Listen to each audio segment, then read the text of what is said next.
Welcome, everyone, to our podcast, eCommerce Legend, the podcast that shines a light on e-commerce brands and partners.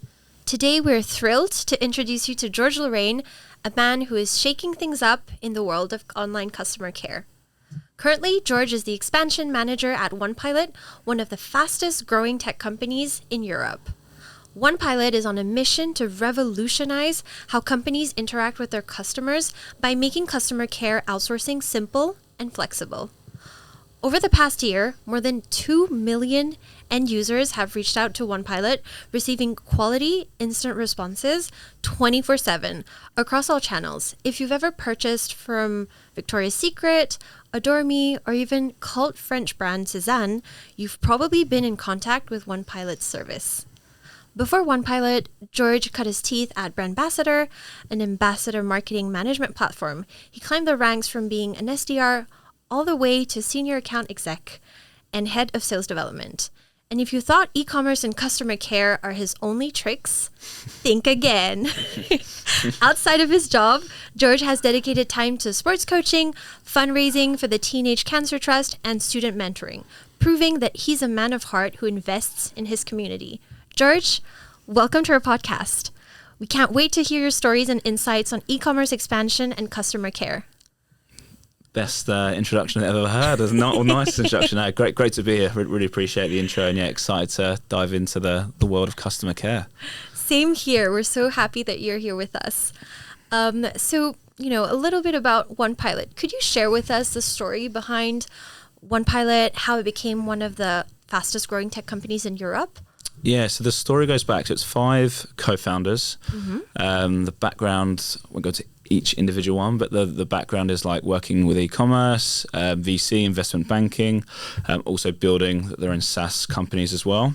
2 of which school child friends, which is normally how most good businesses start, going back to the early days. But they all had a lot of shared experiences in working with BPO, so business process outsourcing, right. what we call an outsourced partner, if you like. Or an outsourced business. And they all had challenges, whether it's building internal CS teams, outsourcing to offshore teams, because that's just the normal thing to do to keep costs down. And they're all just sick and tired, saw a gap in the market just before COVID, and it all came together. And what we are now just over 2 years in, and we've just reached 10 million ARR. So in the context of SaaS and growth, it's been a success. A long way to go, but so far so good. Very impressive. Yeah.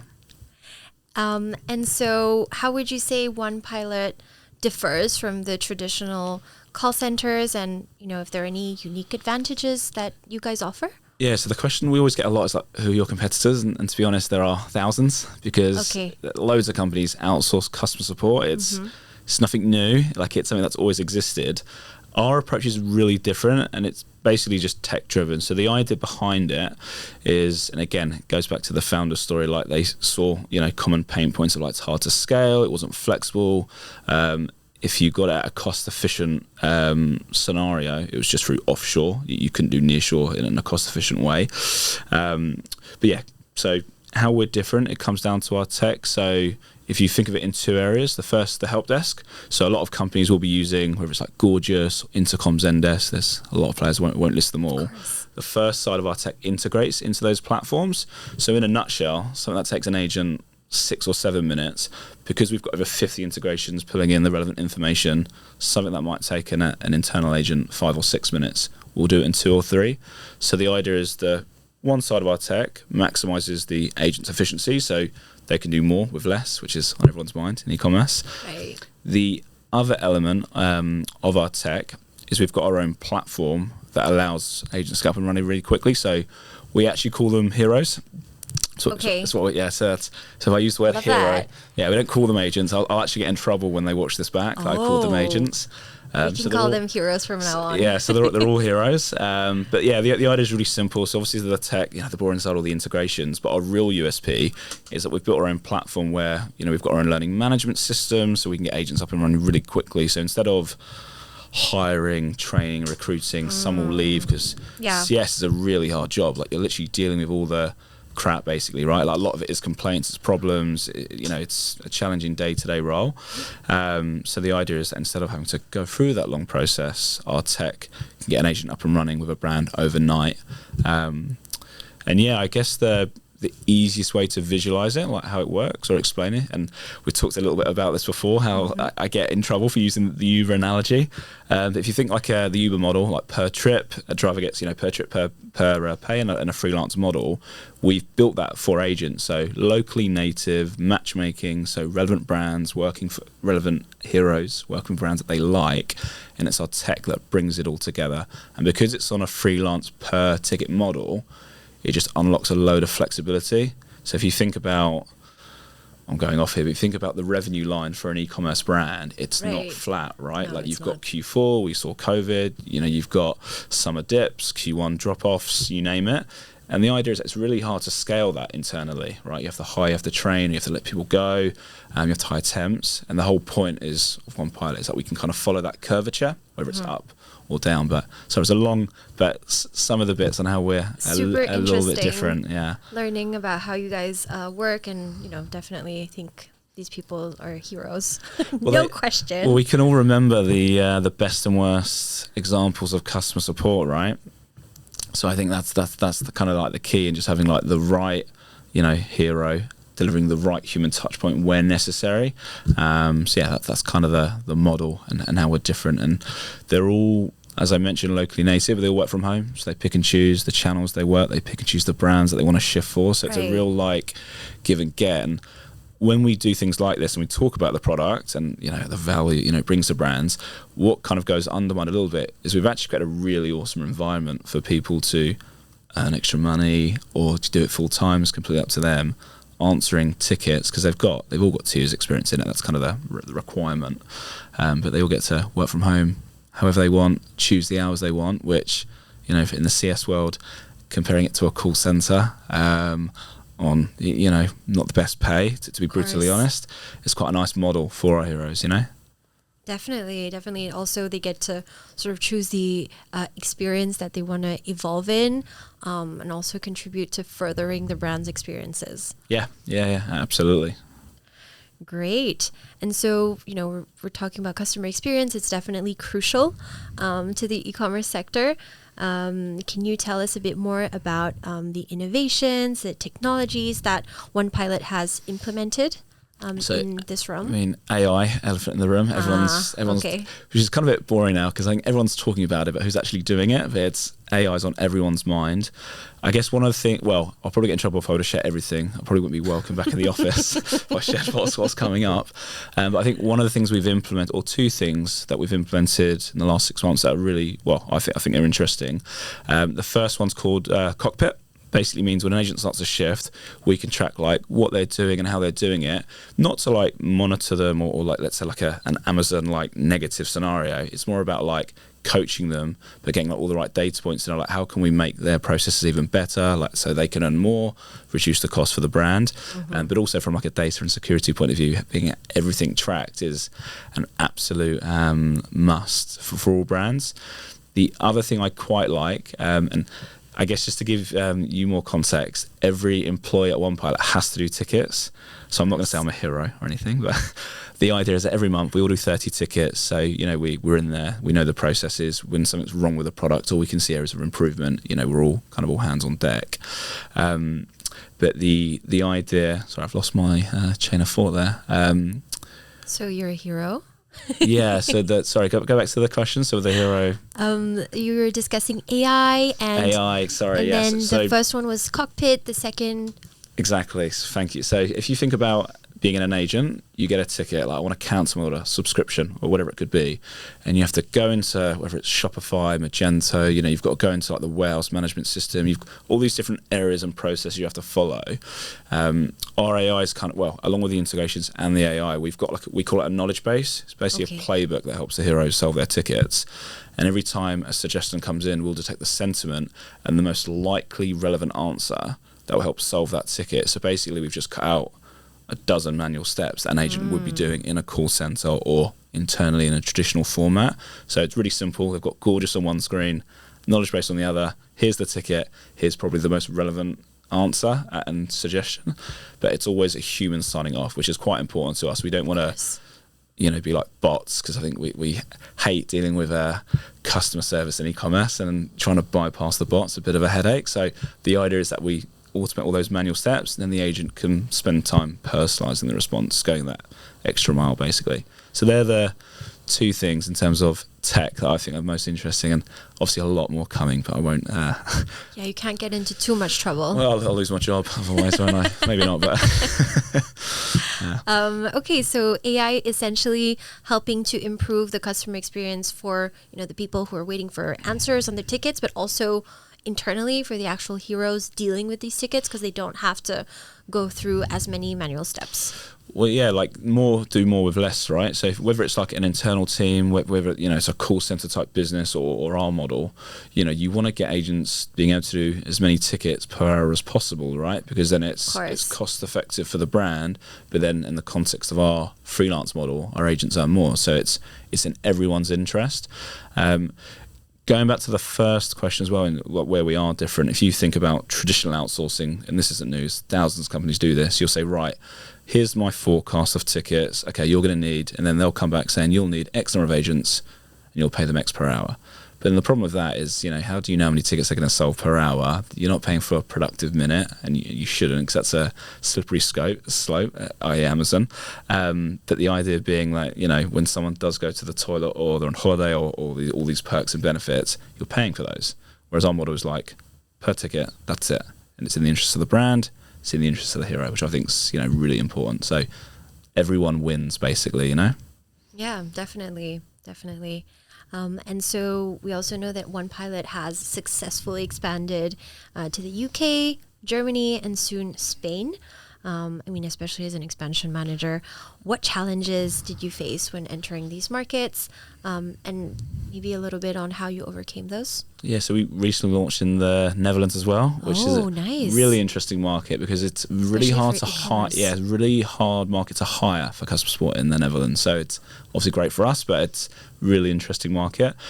I think the benefit we've had, and that what I'd recommend, is that we really focused early on brands that had a presence in those markets. Okay. So for example, like we looked at like our French customer base, which obviously is we're a French company, and then we were like which of these have just a tiny presence, whether it's 10 tickets a day, 1,000, it doesn't matter, and let's just focus on those. So we would almost build the infrastructure up based on what we already had in place, as opposed to going to market and hiring like a complete dedicated ops team. This is obviously going back 8-9 months, but instead of just going complete, we already basically leveraged our internal infrastructure, if you like. So the first step, and what really made it a lot simpler, was just nailing a process that we already had, but by just really trying to get the confidence with existing clients, even if it's a small number of tickets in the context of how we help them, to basically start there, basically aim small, miss small. Once we've got that proof of concept, then it's easy, because we've got marketing collateral, we've got English-speaking agents in the context of growing in the UK. So that's really, I guess, how we overcame it. I think the other thing that came to mind is we were always really conservative on how many heroes, but also just full-time pilots. When I say pilot, I mean like a Onepilot employee. Okay. Again, that's our other internal slang. Love that. But again, we were just really conservative, aim small, miss small. Again, what can we leverage in the existing market, as opposed to just going all in. We're now at nearly 40 brands in the UK, which is great. We obviously work in other industries, but to be honest, 90% of our business is e-com, that kind of Shopify, Magento, that kind of classic tech stack that we're all seeing. But yeah, it's been interesting. Obviously, with my role, just taking everything to the UK market, it's been really fun. But there's a real need for it, which is the best thing, right? In software and working in e-commerce, brands actually need what you're offering, which is a great seat to be in, I think. Yeah, great seat as a pilot. Yeah, and this seat. Yeah. And so, you mentioned that you work with over 40 brands in the UK. Do you have a few success stories to share with specific brands and how they enhance their customer care? Yeah, so there's a few yeah, loads of different, and this is the thing with support, right? Every brand's different, Of like course. processes, customers, like how many SKUs. The one that comes to mind, which is more recent, so we started working with them at the start of the year, Hagley West. I don't know if you guys know Hagley West in France, maybe not. Maybe not. So they're the fastest growing watch brand in the world. Okay. It's one of the most, if you're interested in like social and e-commerce, which obviously we all are, go onto TikTok, go onto Hagley West, their account, and they've basically just leveraged their entire growth through TikTok. So their founder Tim, you'll find him. Just go on Hagley West's social page.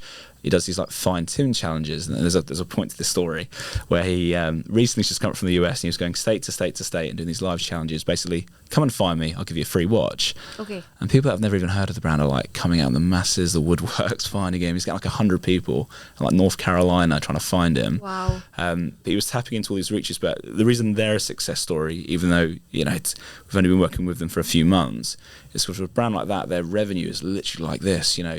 I mean, all the numbers they share transparently, but one weekend they might get 10 tickets. One weekend it could be 15, 20x, right?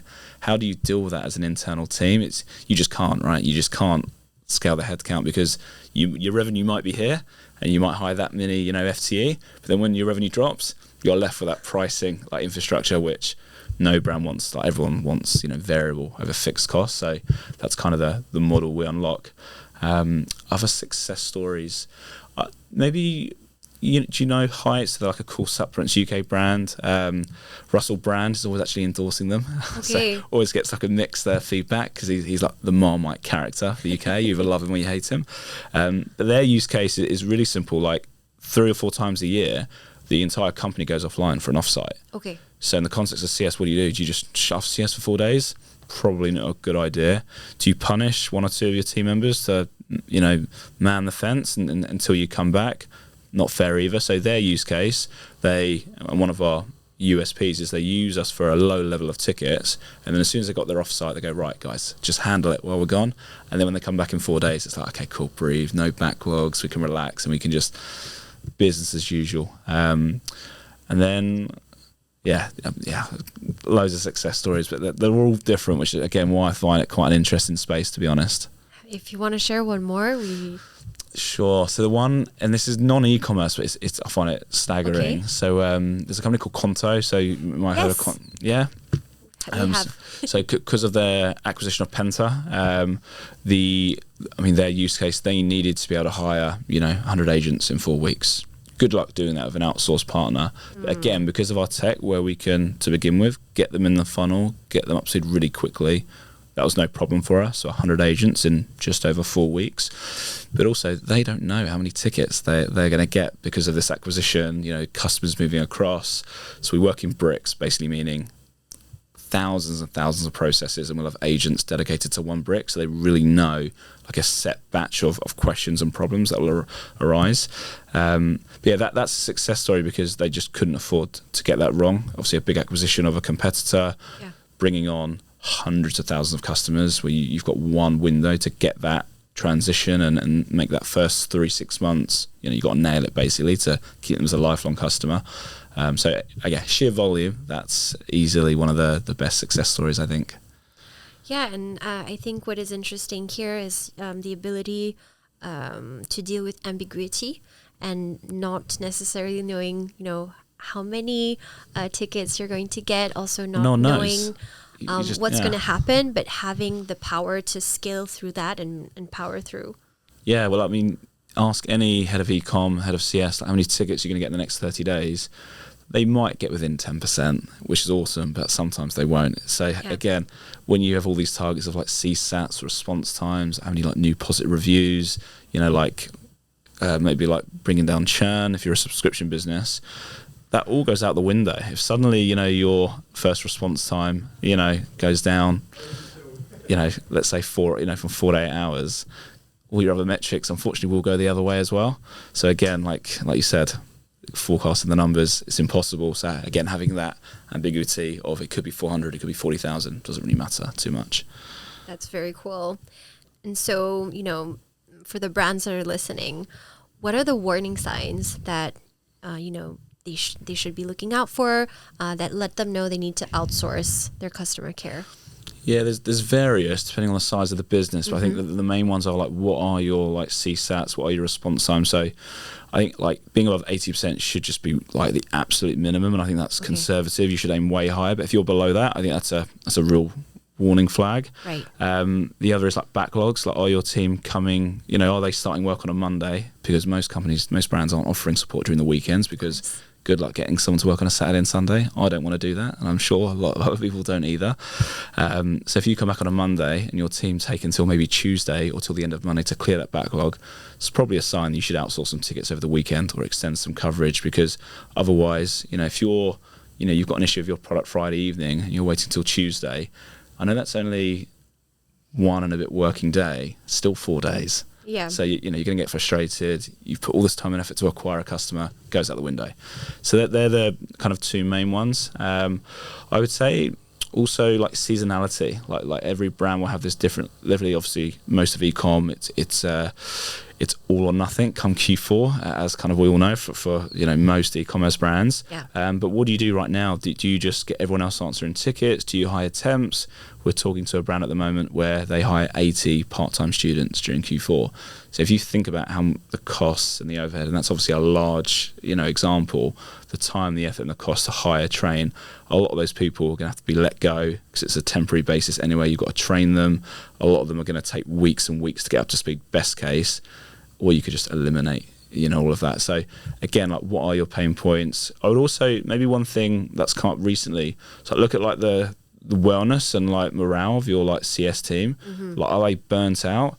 I had a meeting with a brand yesterday and the founder was awesome. She was like, to be honest, like, we might not need this now, but I just want to give like the guys a bit of a break, so when they come in on a Monday they're not like pulling their hair out. And I think that's what a great way to look at it. You're going to retain your employees a lot more. You're going to give them more onus and responsibility, but also from like a brand point of view, you're just going to offer much better customer service. But obviously, and we'll probably go on to this, you've got to find the right partner, which is always the challenge, because there's a bit of a negative perception towards outsourcing CS for various reasons. But I'd say they're the leading indicators on why or if you should consider, outsourcing, I'd say. Thank you so much, George, for all of your insights on customer care. This has been absolutely wonderful. Thanks, everyone, for tuning in. Really appreciate you being with us. See you next time for part 2.